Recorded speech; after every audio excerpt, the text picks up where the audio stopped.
I'd like to talk about who we're running against. A billionaire who calls women fat broads and horse-faced lesbians. And no, I'm not talking about Donald Trump. I'm talking about Mayor Bloomberg. Number two, the mayor makes an interesting point. The mayor says that he has a great record, that he's done these wonderful things. Well, the fact of the matter is he has not managed his city very, very well when he was there. He didn't get a whole lot done. He had stop and frisk, throwing close to 5 million young black men up against the wall. Yes, we've got to wake up as a party. We could wake up 2 weeks from today, the day after Super Tuesday, and the only candidates left standing will be Bernie Sanders and Mike Bloomberg, the two most polarizing figures on this stage. All right, look, first of all, look, my campaign is fueled by hundreds of thousands of contributors, including 46 billionaires. Among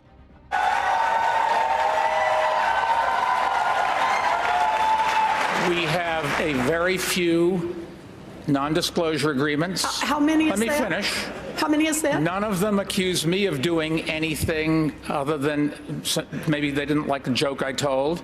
And let me just put, there's agreements between two parties that wanted to keep it quiet, and that's up to them. They signed those agreements, and we'll live with it. So wait, when you...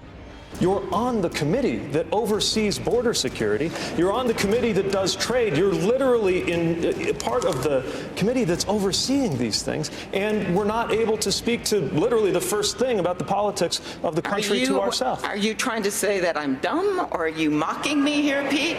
I'm saying that you shouldn't trivialize that I made an knowledge. error. People sometimes forget names.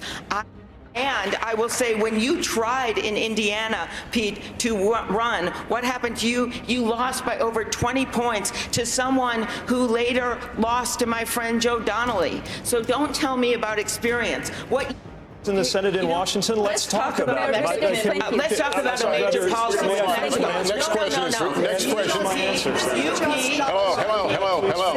Thank you. Senator Warren and Mayor Bloomberg, this question is for you. I want to talk about, and maybe this is appropriate here.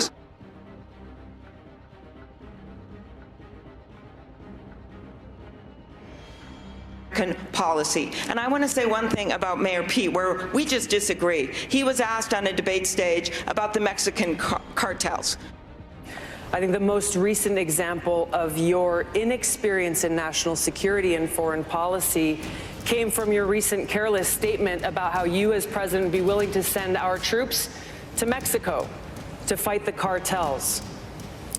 As commander-in-chief, leader of our armed forces, I bring extensive experience serving for 7 years in Congress, on the Foreign Affairs Committee, on the Armed Services Committee, on the Homeland Security Committee, meeting with leaders of countries around the world, working with military commanders of different commands, dealing with high-level national security briefings, understanding what's necessary, the preparation that I've gotten to walk in on day one to serve as Commander-in-Chief. Congresswoman, thank you. My personal commitment to you, to all of my fellow Americans, is to treat you with respect and compassion, something that we in Hawaii call aloha.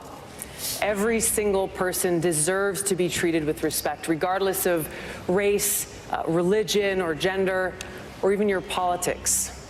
Inclusion, unity, respect, aloha, these will be the operating principles for my administration. Now, Dr. Martin Luther King visited Hawaii first back in 1959, where he expressed his appreciation for what we call the aloha spirit. He said, "We look to you for inspiration as a bold example for what you have already succeeded in the areas of racial harmony and racial justice, where we are still struggling to achieve in other sections of the country." He later went on to say, "As I looked out at the various faces in various colors mingled together like the waters of the sea, I see only one face, the face of the future." Working side by side, let's defeat the divisiveness of Donald Trump, come together and usher in a 21st century of racial harmony, of racial justice, peace, inclusion, and true equality, working side by side. Let's make Dr. King's dream our reality. Thank you, Congresswoman.